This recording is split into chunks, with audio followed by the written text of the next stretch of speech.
Great. Well, let's get started. If everyone's ready. I'm just going to kick this off by sharing my screen. Only going to be doing this for the first few minutes of the webinar because I find it to be pretty distracting when people do that the whole time. Cool. But yeah, anyway, everyone, thank you so much for joining our webinar today. The topic of it is really just bringing business owners together in order to discuss what they're doing right now as they think about reopening after coronavirus, or in some cases, I mean, I suppose still during coronavirus.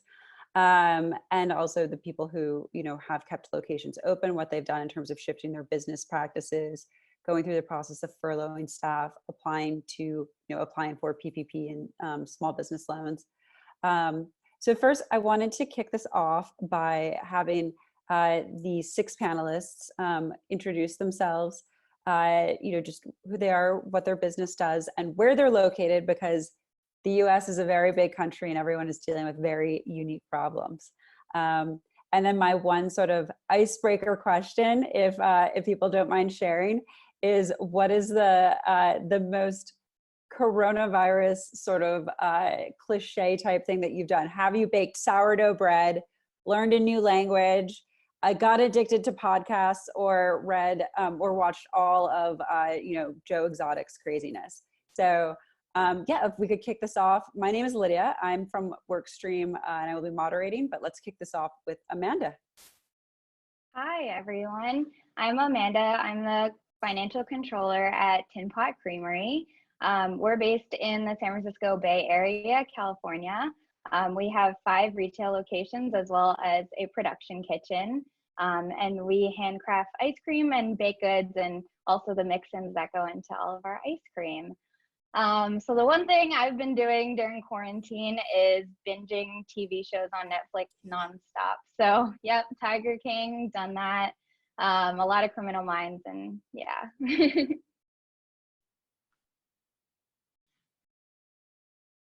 Bill, you're up next. Okay, hi, I'm Bill Lindquist. I'm a franchise owner of one location of Elements Massage. We're a therapeutic massage studio. My one location is in Mount Pleasant, South Carolina, which is just outside Charleston. And as far as the, I guess, coronavirus, my daughter had actually just gotten a new puppy just before all this stuff, craziness started. She lives outside in Brooklyn. And so we've been literally getting puppy updates probably every 2-3 days. She sends us new video because she's stuck in a cottage north of New York City and really hasn't much else to do. So that's our coronavirus thing. Hi, everyone. I'm Camelia Coupal. I'm one of the co-founders and owners of Coupa Cafe. We're a family business owned by my brother, John Paul, and mother, Nancy. We live here in Palo Alto, California. Our 10 locations are here in the Bay Area: Palo Alto, Los Altos, Redwood City, and then on the Stanford campus. We are a cafe or restaurant, so a combination of coffee. We roast our own coffee, and also food, full menu, from sandwiches, salads, Venezuelan specialties, and burgers, crepes, so pretty international, big menu. 5 of our locations are on the Stanford University campus, and then the others are in the different cities I mentioned. And during this quarantine, I think one of the things that I have been doing a lot is with my kids, especially with my daughter, since she's not in school right now, we divide the hours I can dedicate to her right now since we're home. Either we are constantly baking something, either cupcakes or cookies usually, and if not, we are doing some sort of arts and crafts thing. And I am not an arts and crafts person, but we try to put something together every day to keep her entertained and active.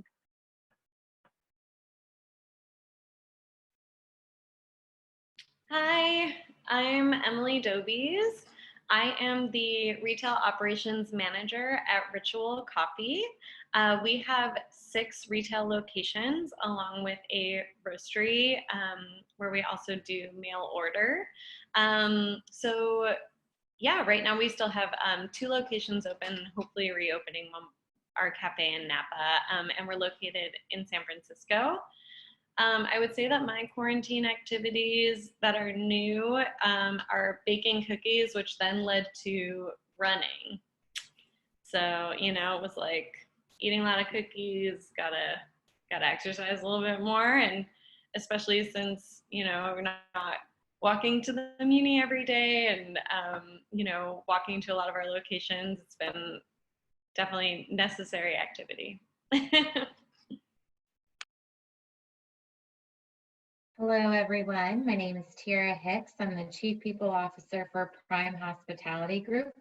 We are a franchisee of Ruth's Chris Steakhouse. We have 7 of those located spread out. We have Arkansas, Missouri, and Indiana.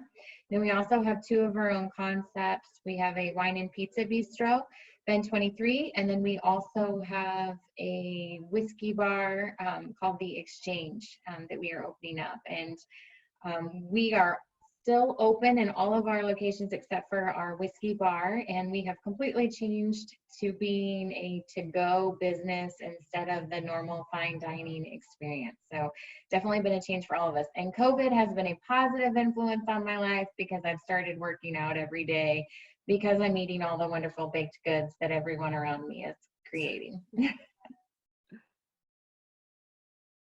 Hi, my name is Todd Shays. My wife and I own Queen Bee Salon and Spa. We have 3 locations, 2 in the Los Angeles area, 1 in Culver City, 1 in Santa Monica, Brentwood, and the other one in downtown Seattle. We were in both states required to completely close and cease all operations on March 16th. So we were kind of in that mode of there, other than a little bit of e-commerce, there's no operations that we can have. So we had to furlough our entire staff on March 16th. My Corona hobby is, because I'm getting so stir crazy, is I'm probably walking about 10 miles a day just to get out of the house. And so that's been good, clear my head and get outside. Awesome. Well, thank you guys all for the quick intros.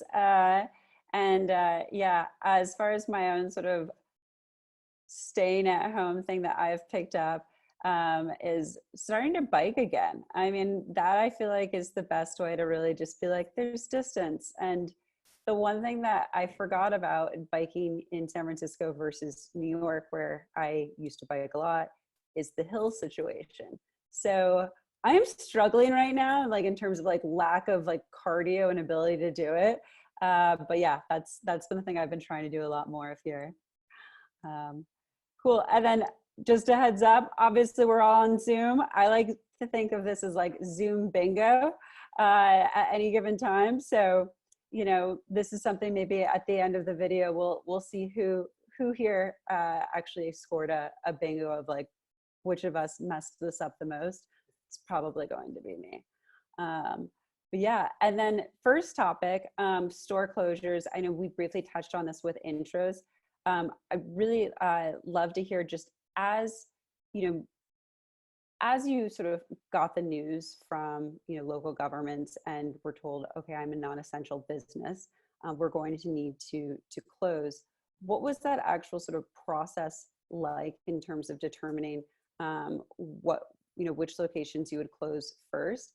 And then as you informed your staff of this, how has it shifted from the furlough to paying sort of, insurance for them, and then what it's going next? I believe, Todd, you've had some really sort of interesting shifts over the past 2.5 months, especially considering what the sort of PPP situation is. Yeah, I mean, we were on the day that we ended up closing. We were busy recalibrating our entire business anyway to slow things way down, to create a flow for clients to come through the spas. And as we worked through that, we just became more and more uneasy with staying open. And actually, we had decided internally to close about 4 hours before the governor closed us anyway. So we spent most of that day calling our staff 2 at a time, so about 17 phone calls, and just letting our staff know. They all understood. most of our staff has a huge incentive piece to their pay. You know, it's a commission plus tips, and we just are not set up to be able to carry staff when we're closed. So everyone understood. And then, you know, the next step is, you know, the PPP is, I got a call this morning from the lender. It's possibly moving forward, but I'm thinking I probably don't want it because it's not a good program when you're closed, because I'd be pulling some people off unemployment who don't want to come off unemployment because they just started getting paid. And the rules on the reimbursement with the grant part are so undefined still.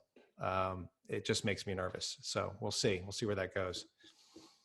Yeah, I mean, who else? So I know some people have actually, you know, taken the PPP already, but who else has just decided that they're not going to be able to do it, either because staff wants to stick with unemployment, you know, and what were the sort of financial differences between if they did unemployment versus PPP? I can't remember if it was Amanda or Emily who shared, who, you know, I was chatting with this earlier.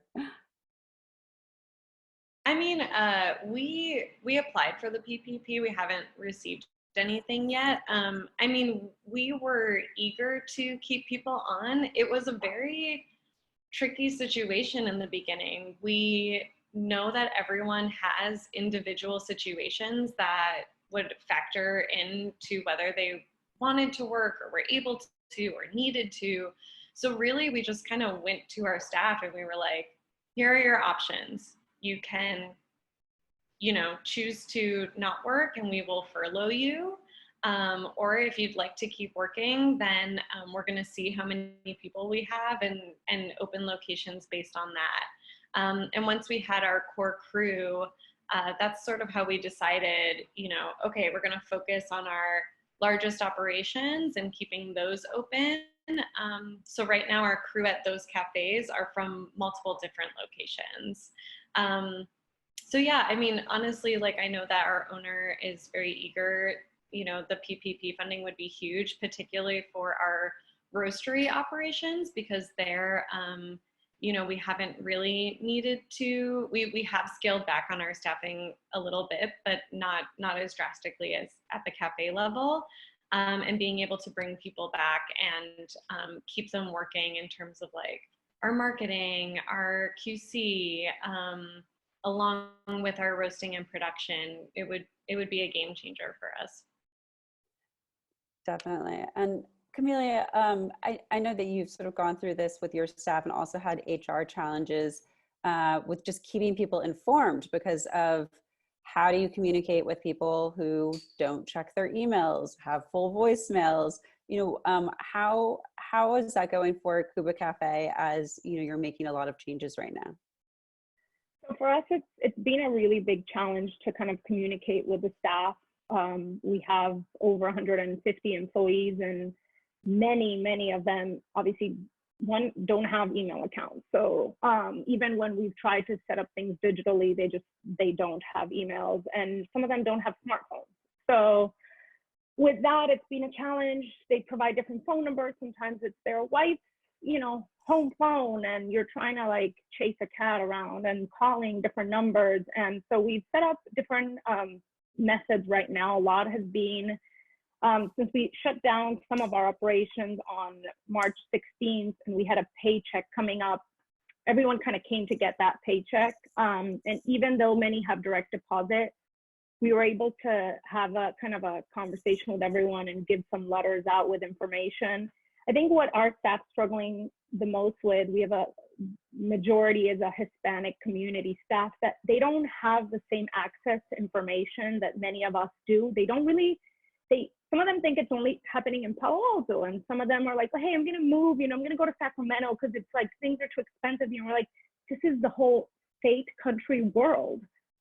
And so that's been like hard to like try to explain to them what's really happening. We've been communicating a lot of community resources to our staff. We created a business WhatsApp group where we're able to send them information on rent assistance and different food programs. I mean, a lot of our staff, this is hitting them hard. Some of them are not able to apply for unemployment, and for them, you know, they have small kids and they didn't know that, you know, they could go to the food banks, or all the schools were giving out free meals for the children. And so giving them a lot of information on our end has been hard, but we're trying to get it to them. And so we know that those that like weren't able to download WhatsApp or don't have access to what we're giving them, we have somebody who used to work with them or works with them that's communicating the information. And so at this point, that's kind of where we're at, but it's been hard to, they're not as technology savvy as we'd hope they were, so everybody could be on top of everything as we are.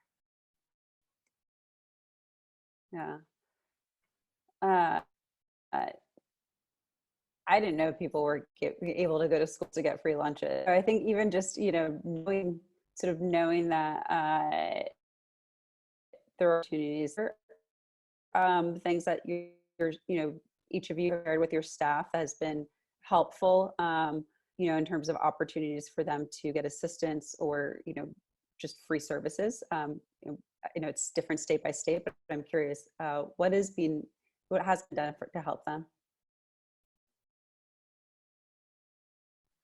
Can you repeat the question, Lydia? So I was just wondering, are there other services that your employees have, you know, found especially useful, such as the free, you know, lunches for students to be able to go to schools and pick those up? Yeah, I think that there was a moratorium for rent evictions in the Santa Clara County and San Mateo County. At least this are two counties here, and a lot of our staff live in East Palo Alto, Redwood City, and giving them the templates that they're supposed to give their landlords in terms of, hey, you know, I can't pay my rent because either my, you know, work is unable to, you know, be open right now or whatever, and they have the language to give, because a lot of them are scared, and whether their rents are formal or informal, they're able to not get evicted right now. There's a whole map of distribution of not only all the school districts that are giving out the free meals during the day. It obviously helps the families save money by not having to go to the grocery store. But there's also different food banks happening if you live in those areas. And so all they have to do is know where to go. But if nobody tells them, then how do they know? And a lot of this information is online, but if they don't have internet at home, it's not coming up on the radio, you know, it's not coming up. So that's what we've been trying to push on a weekly basis, giving them new updates. And I'm able to gather them because I have different girlfriends that are social workers in different public schools, and I kind of ping them every day, hey, any updates? And so they give me the updates, and we're able to let our staff know, because, you know, the saddest part is that the people who are suffering this most are the poorest people of all. And so this hits them financially big time. Like if they can't get their paycheck, they can't eat. And that's not everybody, you know. There's other people who are like, whoa, I'm on unemployment, they're gonna sit at home and relax for a few months, and other people who can't get unemployment, and if they're not working, they're not eating. And it's to that point. Yeah, that's incredibly hard right now. And have you seen with employees who have been furloughed, them take temporary, you know, work? We're seeing, I mean, on our end, so at Workstream, just as a hiring platform where, you know, we have, I think it's like now like 5,000 hiring managers are hiring through us.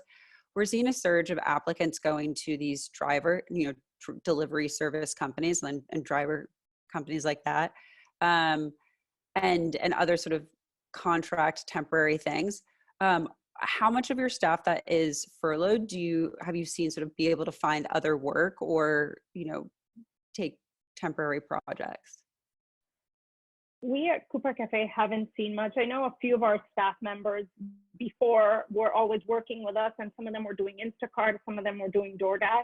But yesterday I was in one of our cafes, and one of our guys working does DoorDash on the side, and he was telling me just there's a decline. People are not eating out as much. And even though restaurants are open, I think at first a lot of people were scared to order delivery. There was a lot of, you know, unknown, and this was covered on the news a lot. Is it the virus passed on through food? Is it the person touching it? And so should you just pick up the food so that there's not an extra hand, the DoorDash, you know, driver or Uber Eats driver taking your food? And there was this whole fear. And so I think that in general, sales have declined, and there's a lot of restaurants that are not open, even though they can be, because either they're not set up for takeout and delivery, or business owners, have decided to shut down. They've decided to simply not continue operating because of the financial hardship that this is bringing upon them.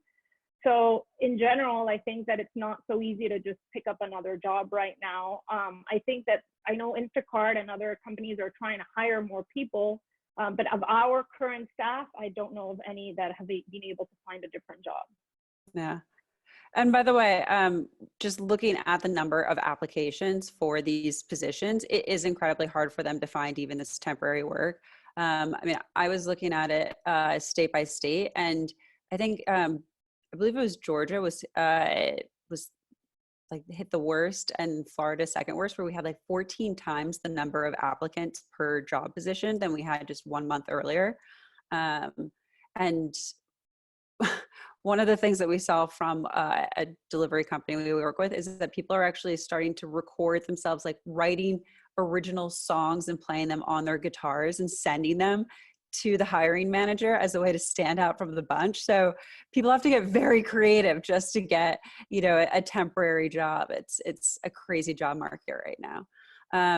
With Amanda, with a Tin Pot, you at first sort of closed some locations and shifted a lot of sort of your operations and changed the hours as you saw it slow down. But now people seem to be, I guess, like more excited for ice cream and less worried about the risk. Could you kind of take me through what the process has been during, over the past 2 months?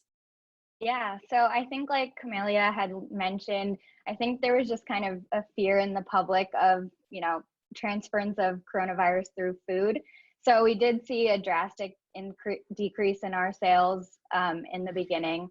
And now it seems like, we have a lot of business. We added on Uber Eats and we added on Grubhub, and we already had DoorDash. So we've seen a lot of business come directly through delivery from our retail locations.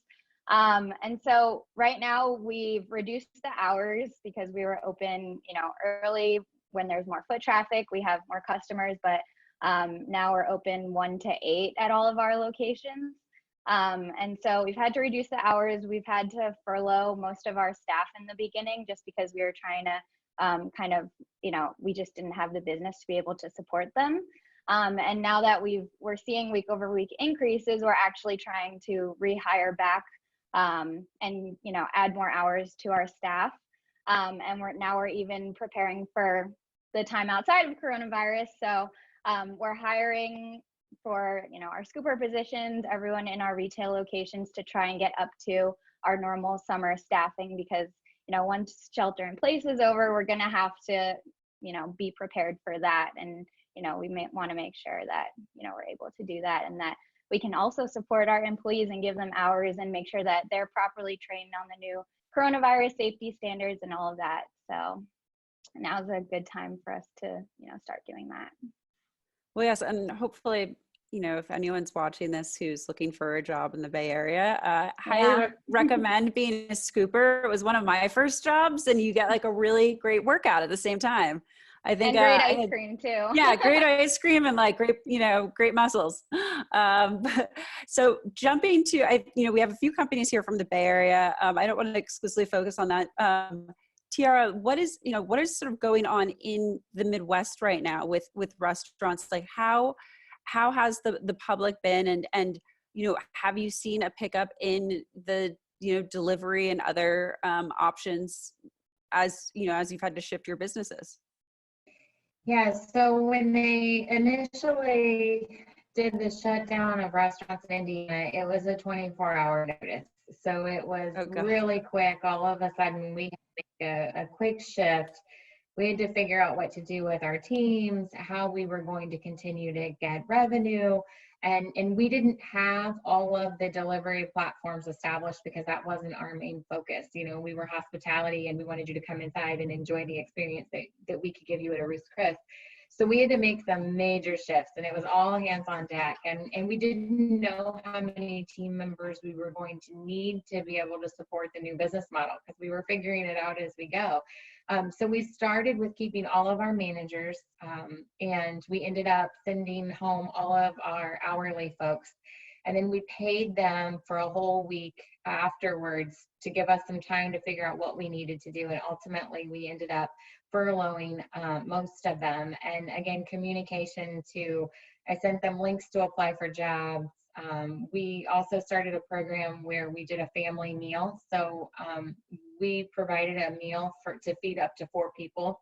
And the employees just reserved and came in the next day and picked up their meal for their family. So we were able to kind of do that to continue to support. And then as our business has picked up with the to-go ordering, we've had a few drug reps actually kind of want to do what we call a slider drive-through. So they were able to still interact with their customers, and they just had their customers swing by in their minivans and pick up sack lunches, and it was a way to continue to drive our business and encourage it. And with our business picked up, we were able to call more people back to try to resume to normal.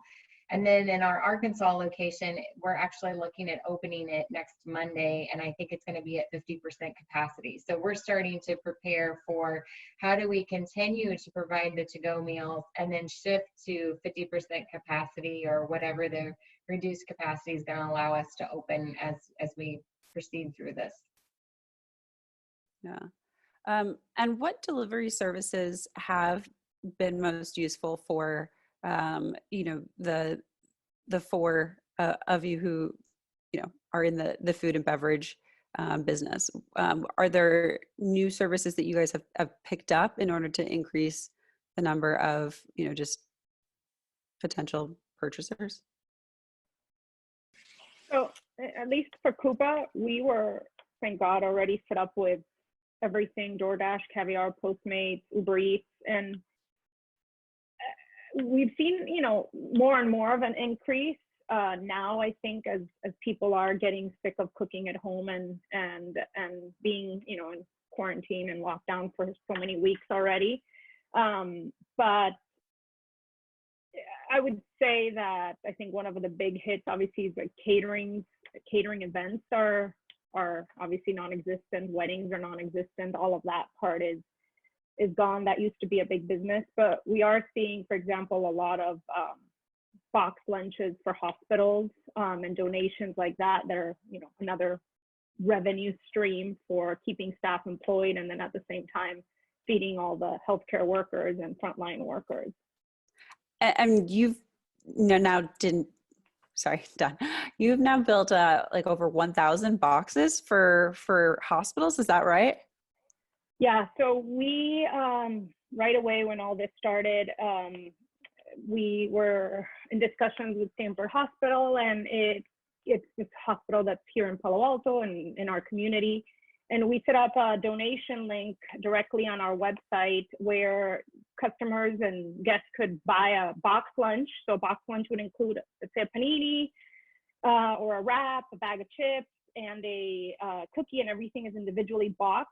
And when we would reach 25, we could feed a whole unit at Stanford Hospital. And so a lot of people, wanted to help at first. And that was a way to help. Not only you feed a healthcare worker, but you get to employ staff at Coupa. So you have cooks working and preparing this. And then our delivery team was able to go and send everything to the hospital. So since we started this, right when everything began, we've already delivered over 1,000 box lunches to healthcare workers. And we've been working with the different chambers in the different cities who are trying to partner up with restaurants that are still open and can provide individual box lunches, which is what they need right now because of the whole, concern of contamination. And if it's an open buffet, that's a problem. So thank God, again, we were set up and we'd been doing this. We had a whole catering team and a setup that was prepared to handle like large quantities of box lunches. And the cooks that we've re-employed or had, kept giving hours to in this point because they never left, it's become like, hey, do we have donations this week? And it keeps them happy, keeps them motivated. They kind of, this pride, I'm feeding a doctor, yet I get to make this for them. So it's been lovely. We've had different donors reach out who want to directly donate.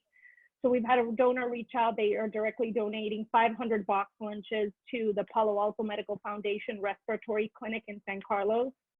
And so again, it's two ways, right? They employ our staff. We get to keep them, getting a paycheck for their families. And then we are feeding all these healthcare workers. That's amazing. And we had a question come in, how have selling gift cards helped, helped people, specifically addressed to Coupa, but I would love to hear just, in each, from each of you, just like what the tactics have been to sell gift cards and how that's been going.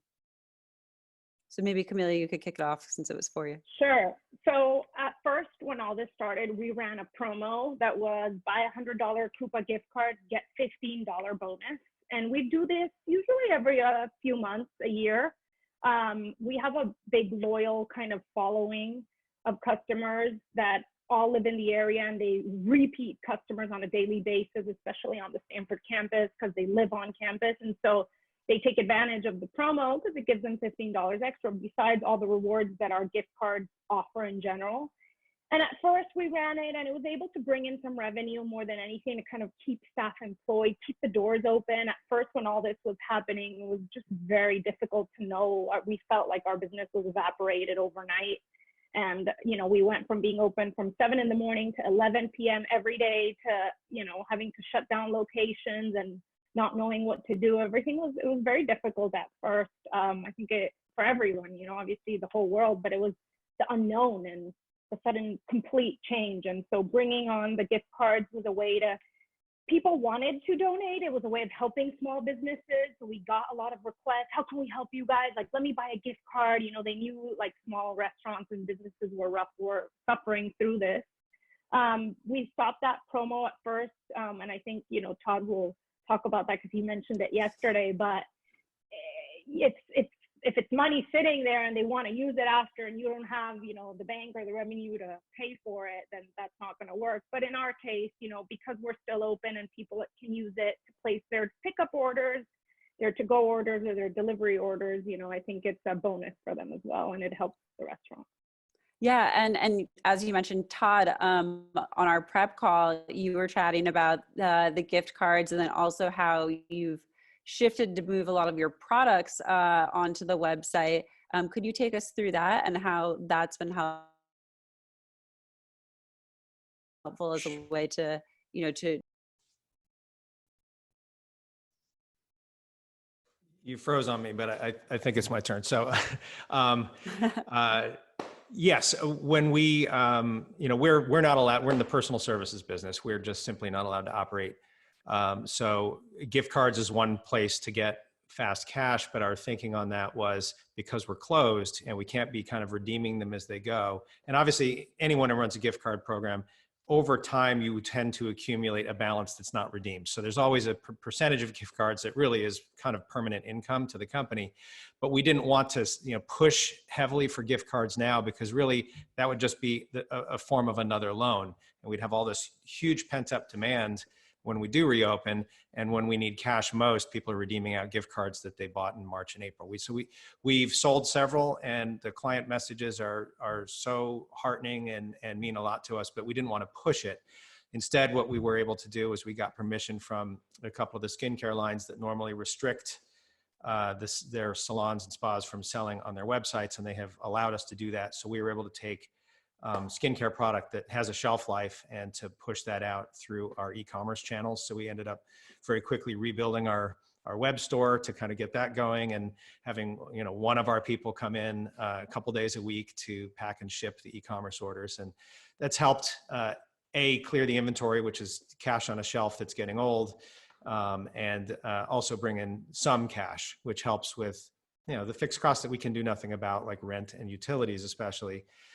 They don't go anywhere. The software subscription for the booking systems that we use, these things you can't just turn them off and turn them back on. So these are costs that are going to continue for as long as we're closed. But that was our view on gift cards. So That's the ups and downs. Bill, I think you had a similar sort of issue with a lot of the sort of, okay, we sell gift cards, now people want to redeem them, and how do they, how do we sort of sell gift cards while also setting expectations that we're not going to have a surge right after reopening? I imagine also with everyone working from home, myself included, that the amount of back pain and the need for your services, I'm bribing friends right now to be like, do you know somebody who can come over and do sort of like massages or something? How's that going for you? And are you, are you changing your gift card policies or your memberships? What are you up to right now? Well, similar to Todd, I mean, we are closed and not really sure at this point when we'll be able to reopen. Obviously, it's dependent upon the governor of the state. And so there is a gift card program out there that the corporate franchise had kind of set up for us, but we really haven't sold that many. And as Todd said, we're not open. We're not sure when we can open. And so I think in this regard, it isn't something that I guess we're pushing. I mean, it's a tough time for us. I mean, everybody has their kind of seasonalities, but past the normal holidays, I mean, May is Mother's Day, and it's actually a very important time for us, where it would be a very important time. We'd be selling a lot of gift cards right now as far as Mother's Day is concerned. And a lot of it is, I hate to say it, but it's, husbands walking in during the middle of the week and saying, I need something for my wife and my, my kids, the mother of my children, and here's a gift card. So, we're going to have to think past that in terms of when they come back and how do we set expectations? Because I think to what you said, we get calls every day for people wanting to come in. I mean, literally every day. And it's just kind of these, well, I hope you're watching the news because we're closed and we can't help you. I think our challenge is that when we do open, it is setting expectations, because we were kind of telling we do have a membership base.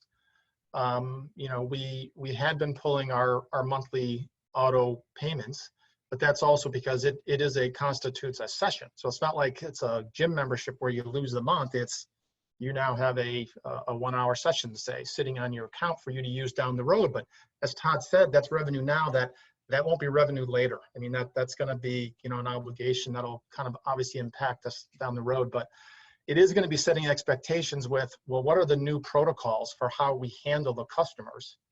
And they're all going to want to be coming in, and we're going to have to space out appointments. We're going to have to really be careful how many, employees we use.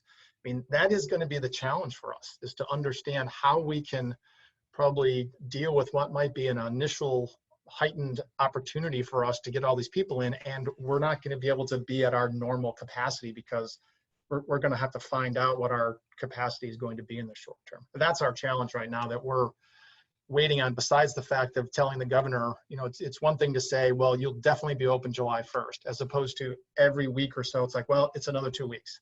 It's another 2 weeks. It's another 2 weeks. And this week we had actually planned to have a lot of our employees back in to do training, because 2 weeks ago we thought we might be opening as of May 1st, and maybe we'd open May 4th or 5th in terms of training. And we said, you know what, he told us another 2 weeks, and so we're putting off that training. But it's really hard to kind of keep everybody motivated in terms of, they're all sitting there. I mean, it's like some of them are waiting to come back. Some of them are, are hesitant, but that's our challenge right now, is how do we kind of measure that piece of it? And we did just have a question come in. How can people purchase gift certificates? Someone wants to get one for their mother-in-law. So, hey. Well, I mean, for us, I'm assuming for a lot of people, it's just, you go online and for us, it's, you'd go to our website and you'd be able to purchase a gift card. I'm sure for, most everybody else here, it's probably very similar in terms of how they would be able to access that information and be able to do that. So it's part of our ongoing piece. It's just there's the corporate, which we appreciate in terms of their support. They kind of set up this program for all the studios, as opposed to us having to do something. So it was kind of nice in that regard. That's great. With Coupa Cafe, you guys actually shifted your business quite a bit with moving an entire sort of grocery program onto your website. Could you take us through that and how that's been going? And yeah, I believe Ritual as well has also been building out a ton of online sort of e-commerce offerings. Maybe I'll let Ritual, Emily, take this first, if you don't mind. We have changed a lot about our operations since shelter in place went into effect March 17th. And part of that was, at one of our cafes, we really just got our staff PPE, we put up a sheet of plexiglass, and it's you know, some semblance of like business as normal. At our Valencia cafe, we pivoted to we're calling it Ritual plus General Store, and our owner actually that was her first job, was working at a general store. And so as soon as this happened, she said, we need to get innovative about what we're selling, what people want, and how we're going to keep our business running on a different level. And so the first thing we did was reach out to other local businesses that were closed, or ones that we had already partnered with, like our bakers who made our croissants and, you know, daily things that people would come to the cafe and get one of. We started asking, do you make loaves of bread? You know, and going to our dairy provider and being like, can we also get butter? So things that people need and want and might be having trouble getting, or to be able to just go to a one-stop shop where they don't have to go inside, and be able to pick up different groceries. We started carrying juices and soups from Can. Lydia Set is an incredible baker. We've started carrying her brioches and focaccias. So yeah, it's been a really fun project. We also have started carrying things like hand sanitizer and soaps from Nieves and Ed and Billy. And then we also, with this, launched an order ahead online presence. And this was basically, you know, a whole new website that's attached to our Square account. And we set that up so that people can just place everything in their cart. Uh-oh, I think she froze. So perhaps now a good time to shift to what Coupa's doing. All right, so we launched CoupaGrocery.com, where similar to Ritual, but you can actually place kind of a full supermarket order from every produce, tomatoes, lettuces, corn, artichokes, spinach, jalapenos, kind of all sorts of veggies, all sorts of fruits, bananas, apples, pineapple, and then we sell supplies. We sell toilet paper, we sell masks, we sell gloves, we sell hand sanitizer. We sell everything from prepared food. So you can buy through Coupa 30-ounce containers of rice, quinoa, lentils, different sorts of vegetables, different sorts of grilled chicken, kind of everything for those that don't cook or don't want to cook at home, can kind of prepare and get everything ready. And we'll sell beer and wine as well to go, which was a great law that they passed through the ABC, because before, you know, beer and wine, it was not allowed to be for takeout. You had to consume it on site. And so with everything that happened, I was able to move our inventory a lot. We sell our coffee beans as well, and we sell all sorts of dairy, yogurt, meat, cheeses, etc. And we're adding more and more to the selection of items that we make and items that we can bring in. But it's pretty much a completely different business model than what we are used to doing. And we're seeing it that there's a huge demand for it. People don't want to go to the grocery store. And then there's no kind of, the lead time for Instacart and Amazon Prime, it's too long, too many days to wait for it. And by the time you get an order in, then your whole cart, the shopper is like unable to find anything that you want. So I've definitely had that. I think it took like 3 weeks before my like Amazon Fresh order I could finally get like a scheduled delivery date.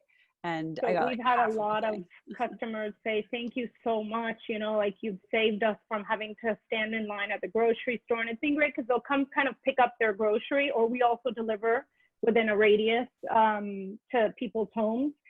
And so our catering team, we have delivery vans. Again, thank God we were already set up for a lot of these things. And so it's just been like learning a business model of packing, 60 orders of grocery and, how to bag everything and how to kind of separate orders. But it's been a different model. And I think we're going to focus on that right now because there is the demand and because, the restaurants are still not able to operate how they used to operate before.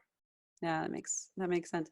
Tiara, with Ruth's Chris and, sort of these more sort of, I don't know, just restaurants that would have to close because there's, it's not about sort of like the takeout and it's not the cafe as much. And, I'm sure you've had to, sort of a large chunk of your staff, either like furlough or they've switched to other things.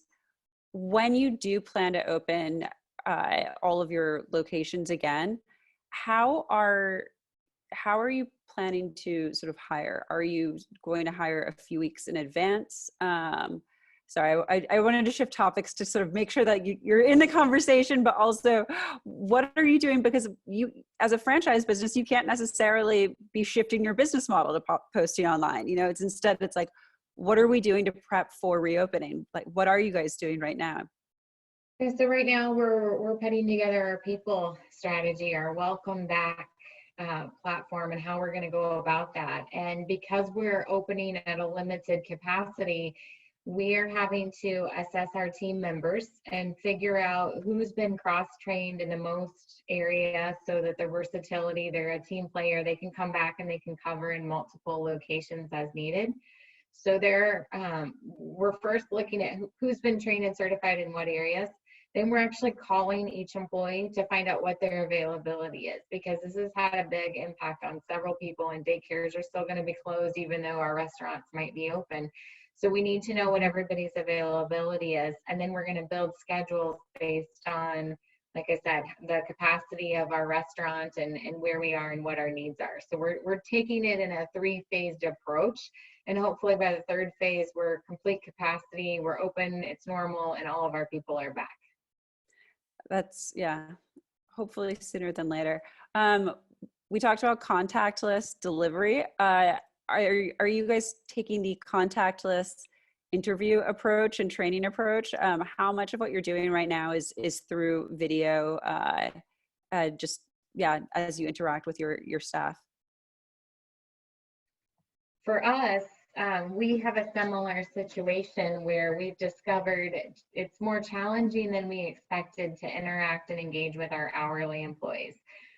They didn't all sign up for, we use Hot Schedules as our communication tool where we can text and email our employees. So we've had to do a lot of messaging when they come to pick up their meals.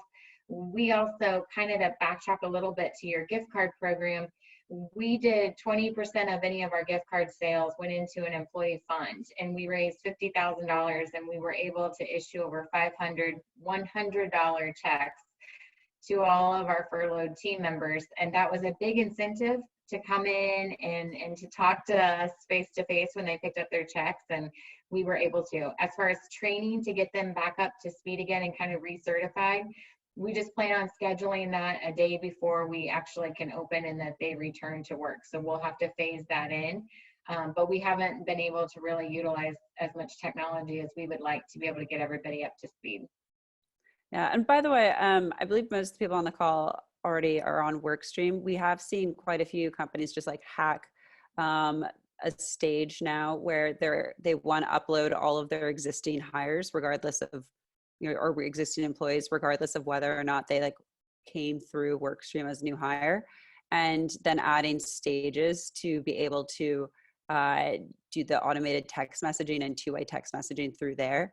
So it's, you know, it's something that a few of the businesses actually reached out because they wanted to figure out if they could cut some of their other services to save money by, you know, like just, you know, using Workstream in a few different ways. So that might be something too, if you want to do, at least you can do the automated messaging and the scheduling of sort of like when you want them to come in, and the 2-way text messaging, which is all like part of it already. But yeah, and then with just jumping back to Amanda at Tin Pot, yesterday in our prep call, you know, you had so many different sort of like stages as far as when you sort of like what you anticipated was going to happen versus like what actually was, you know, was happening. With the sort of management team, how is everyone getting together to make these decisions?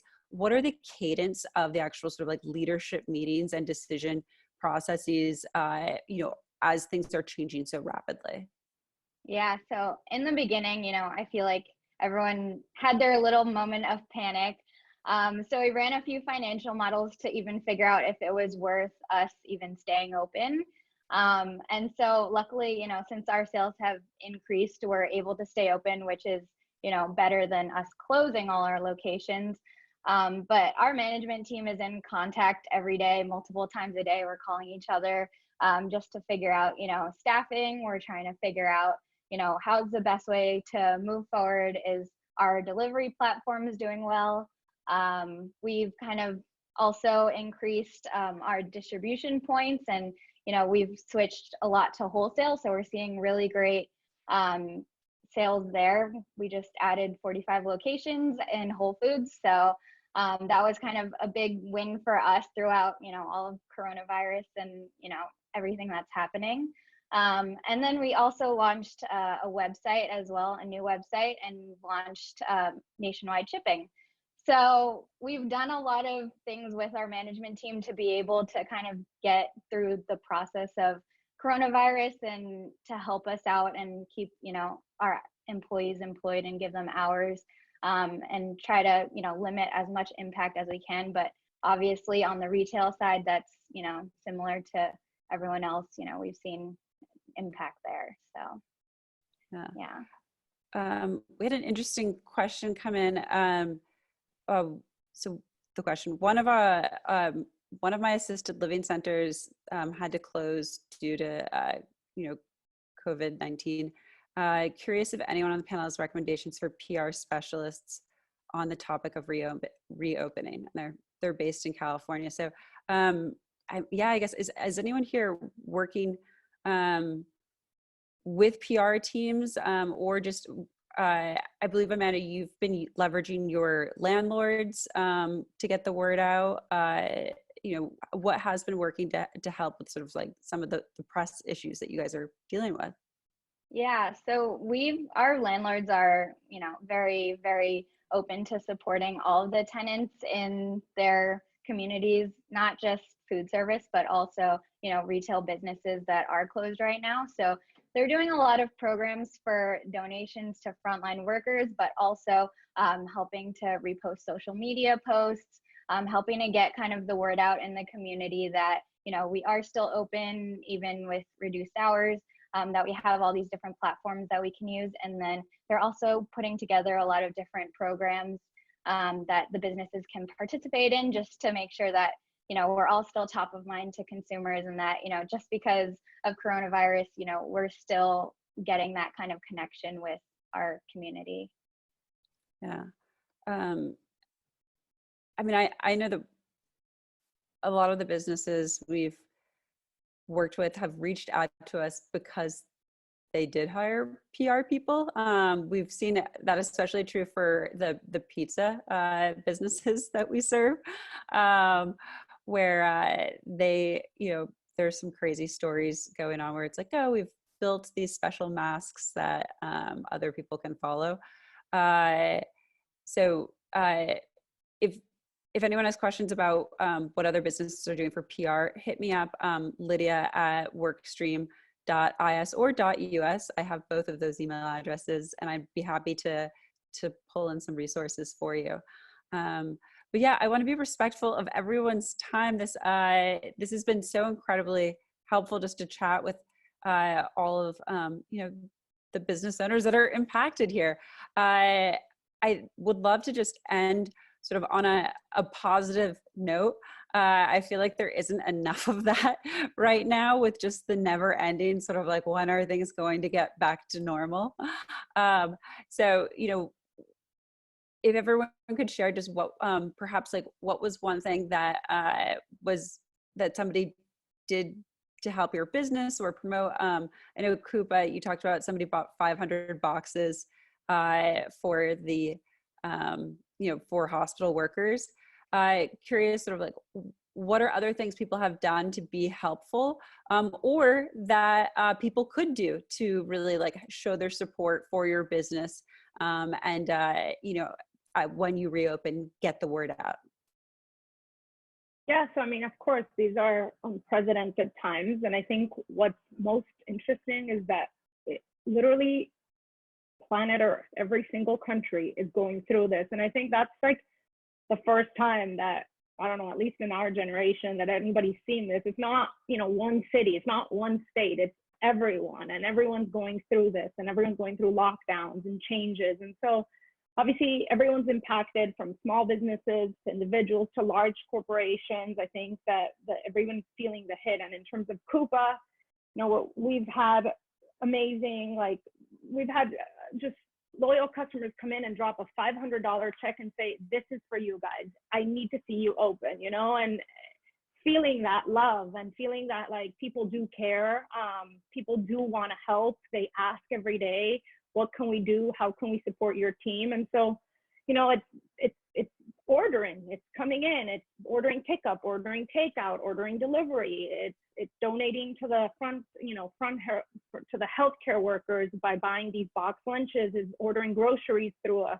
The more we can sell, obviously, the more we can employ, and we can keep our staff and our company alive. And I think that's what we all want. You know, everybody needs to make a living, and the ones that are going to be impacted the most through all this are going to be, you know, the workers, and they live paycheck to paycheck. So we need to get a paycheck to them. We need to get a paycheck to them because they need to be able to eat and survive through this difficult period. And that's, I think, our biggest concern, and what we want everyone to keep supporting small businesses and all businesses. Yeah. Any other advice for people, just how they can help your businesses, or, you know, stories of people who have been, you know, surprisingly helpful? Everyone's like, no, it's just dark. No, we've seen gift cards being purchased, and the from is when they buy it on the website is from themselves, and the to is to Team Queen Bee, and there's just a really lovely message in there. And you know, someday in the future, I look forward to seeing you again. We've seen a couple of e-commerce orders that are unusually large, and we know that it's being done to support us. So that means a lot. I think the biggest thing for us, for me and my wife, has been to dig deep and to be resilient, because for us, the most important thing is to keep our team motivated and believing, and they're looking to leaders who can give them hope. That we don't know when we're going to reopen, but we're together as a team. We're doing pretty regular Zoom calls, and just staying connected, and so that when we are ready to go, you know, we're ready to go. Yeah, and I kind of want to echo what Todd said, because as I mentioned earlier, we have people calling us every day, and we're our membership base. So we've got members calling us every day saying, you know, I'm ready to set up an appointment. When can I come in? And they're very understanding of what's going on. They're appreciative of the fact that we're being honest with them. And we have told them, you know, at least for our membership base, is that, you know, you'll be the first to know, and to make sure that they, you know, they're able to kind of come in there at the first time. But that it really is important to them as far as that is concerned. And I think having that ongoing communication with them is really, really important to kind of, for us at least, solidify our members and make sure that they come back. So, I mean, it's just, it's something that's, I say low touch. I mean, they're calling us, and, you know, we'll send out a few emails, but it really is meaningful to them.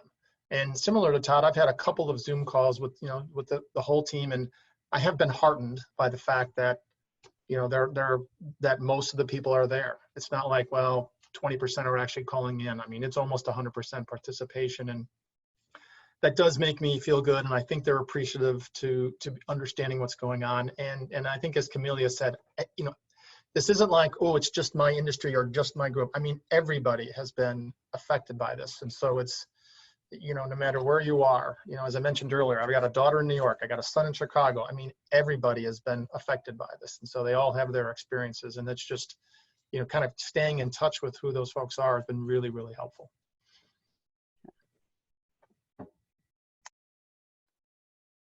Cool. Well, unless there's anything else that you guys want to throw in, I think, yeah, I think this was a great webinar with a great panel of guests.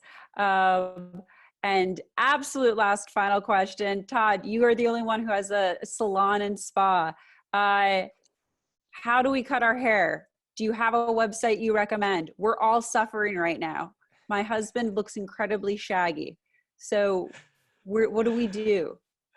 Well, you're asking, clearly I'm not the one performing services. And in fact, this haircut, my wife is an esthetician, but not as cosmetologist. She used the dog clippers. I was just saying, you look good. You look good. Yeah, thanks. Mean, yeah, she likes the shaggy on top look, but yeah, this was the dog clippers, which work great, but they're really loud. But we don't but so I can't speak to that. But you know, we're putting some tips and tricks on our Instagram, which is at Queen Bee Salon Spa. But there's quite a bit out there of home care, you know, tips. But I yeah, failed. everyone's going to need a haircut and a eyebrow wax or whatever when the world gets back to normal, Cool. or Well, whatever Gavin Newsom decides is normal. yeah, no, that's going to be years. But yeah, anyway, thank you guys all so much for joining, and hopefully we'll get you on again soon when we all have, you know, our hair and lives back to normal. So thank you guys again. Thank you. Bye. Thanks.